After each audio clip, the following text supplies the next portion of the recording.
आपली एवढी श्रद्धा निर्माण झाली पाहिजे, एवढी भक्ती निर्माण झाली पाहिजे, किती प्रसंग असो, कसाही प्रसंग असो, केवढाही प्रसंग असो, तरी आपण परमार्थ सोडला नाही पाहिजे. कारण प्रसंगानुसार परमार्थ नसावा महाराज. सगळं काही अनुकूल आहे त्यावेळेस परमार्थ करायचा, ज्यावेळेस अनुकूल नाही त्यावेळेस परमार्थ.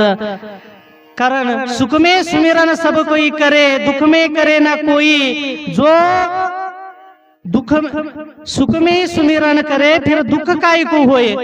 जर सुखामध्ये दुःखामध्ये दोन्ही केलं, सुखामध्ये केलं आणि दुःखामध्ये केलं, दुःख होण्याचं कारणच उरणार नाही, दुःख होणारच नाही. सतत त्या भगवंताचं प्रसंग कसाही असो, अनुकूलतेमध्ये असो, मनुष्य दुःखामध्ये भगवंताचं स्मरण करीत असतो.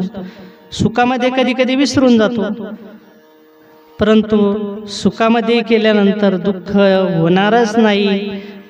कधी कधी परमार्थ करणारा मनुष्य असतो, त्याच्याही जीवनामध्ये काही काही प्रसंग असे येत असतात की ती परमार्थ करण्यालाही अडचणी निर्माण होतात. बघा, म्हणून किती प्रसंग आला तरी आपण परमार्थ सोडू नये.